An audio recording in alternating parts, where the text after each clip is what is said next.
kasih kesempatan yang diberikan lagi kepada saya di saat malam hari ini. Saya berterima kasih kepada pengurus yang mempercayakan saya lagi di saat malam hari ini. Tuhan Yesus memberkati. Dan tiba saatnya kita akan mendengarkan kebenaran firman Tuhan. Mari kita buka firman Tuhan bersama-sama.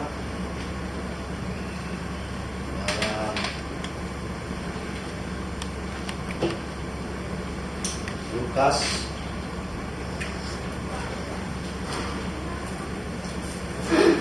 Lukas 6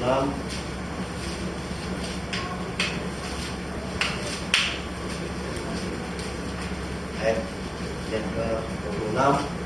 Yakob di sini berkata, ucapan bahagia dan peringatan. Saya akan membacakannya. Celakalah kamu jika semua orang memuji kamu, karena secara demikian juga nenek moyang mereka telah memperlakukan nabi-nabi palsu. Amin. Amin. Di sini berbicara tentang nabi palsu. Berbicara tentang nabi palsu, dia mengenal firman, tahu firman. Tapi di sini nabi palsu ini, kalau secara saya melihat, berbicara tentang firman di tempat ini, tapi di luar nggak sesuai dengan firman. Tapi saya berharap semua yang kita di sini hamba-hamba Tuhan yang mau melakukan kebenaran firman Tuhan. Amin. Tuhan, karena secara untuk mengenal firman Tuhan, kita harus mengenal baik-baik perintah Tuhan. Kalau cuma sembarang-sembarang kita membaca firman Tuhan, terus ternyata firman Tuhan cuma begini, kita harus merenungkannya. Amin. Kita harus merenungkan firman Tuhan supaya di firman Tuhan berkata, jangan sampai kita celaka. Dan sampai kita celaka itu berbicara tentang kejahatan. Jangan berbuat jahat, jangan saling memaafkan apa semua yang jahat-jahat di dunia ini. Jangan sampai kita itu melakukannya, yang Tuhan yang tidak senang. Contoh banyak yang saya melihat di dunia ini. Secara kita kalau berpikir, saya ini masih manusia, mungkin belum mampu, tapi Tuhan menuntut kita. Apalagi kita hamba-hamba Tuhan. Hamba-hamba Tuhan harus menjadi contoh, bukan menjadi batu sandungan orang lain. Amin. Tuhan, mari kita membuka Roma 1 ayat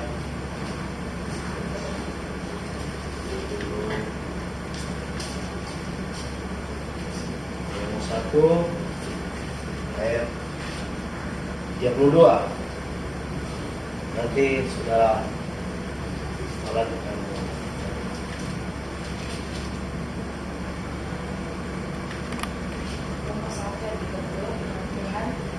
Sebab walaupun mereka mengetahui tuntutan hukum Allah, yaitu bahwa setiap orang yang melakukan hal-hal demikian patut dihukum mati, mereka bukan saja melakukannya sendiri, tapi mereka juga setuju dengan mereka yang melakukan. Amin. Di sini menegur, sebab walaupun mereka mengetahui tuntutan hukum Allah, amin, Tuhan menuntut kita untuk melakukan apa yang Tuhan perintahkan. Karena di 10 hukum di situ berbicara tentang semua hukum-hukum yang Tuhan sampaikan.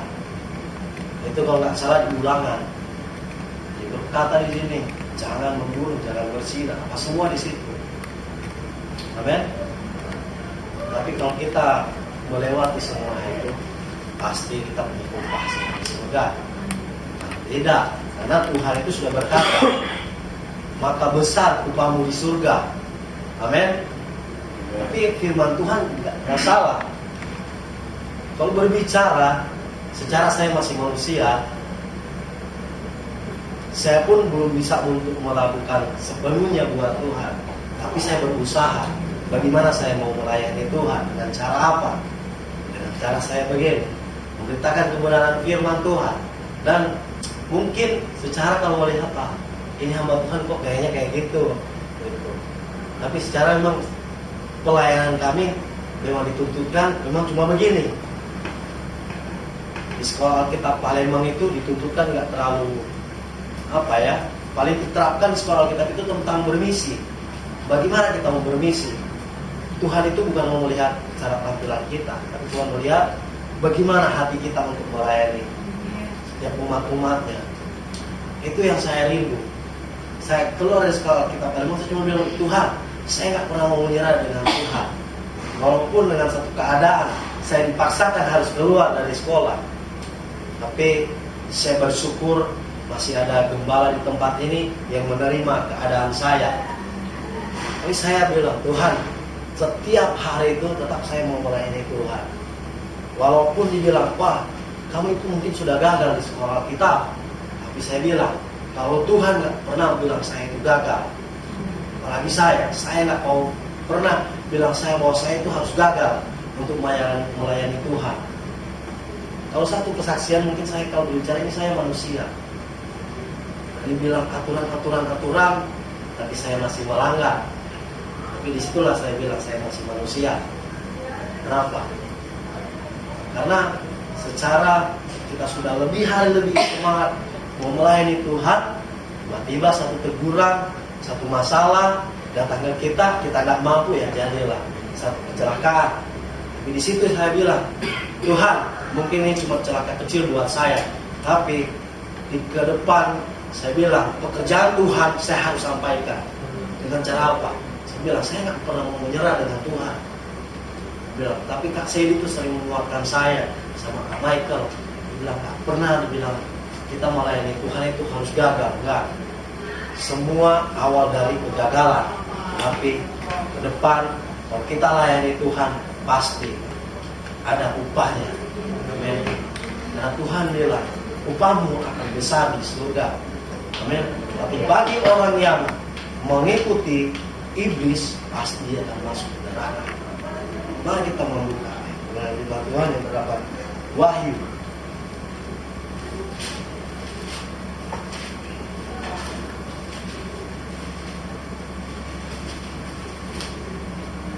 Wahyu 12 ayat 30 ayat 10.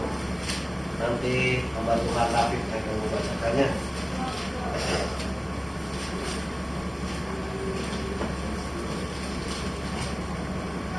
Wahyu 20 ayat 11 ayat 10. Wahyu 20 ayat 10.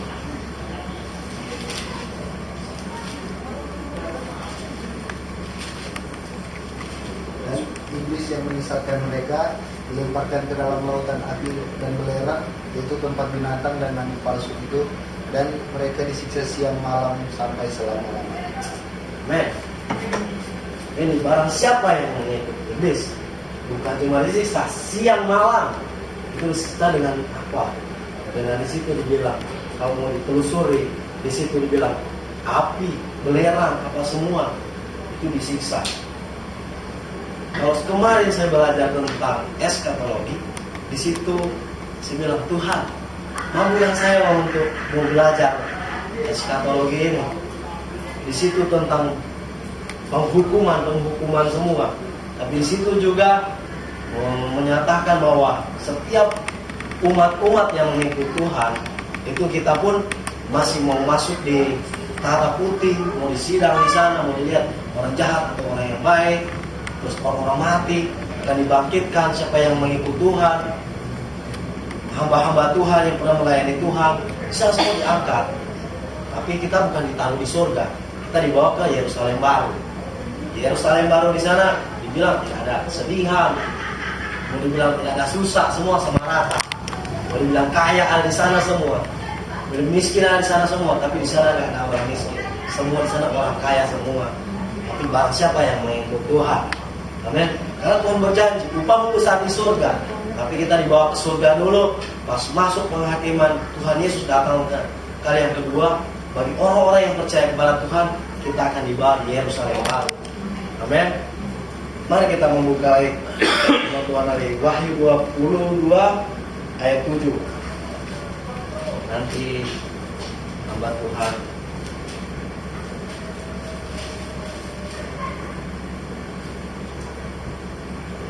iya.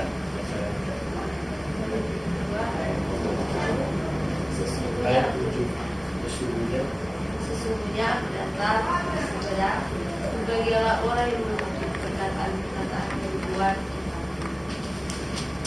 Amen. Berbahagialah orang yang mengikut perbuatan Tuhan. Itu berbahagia.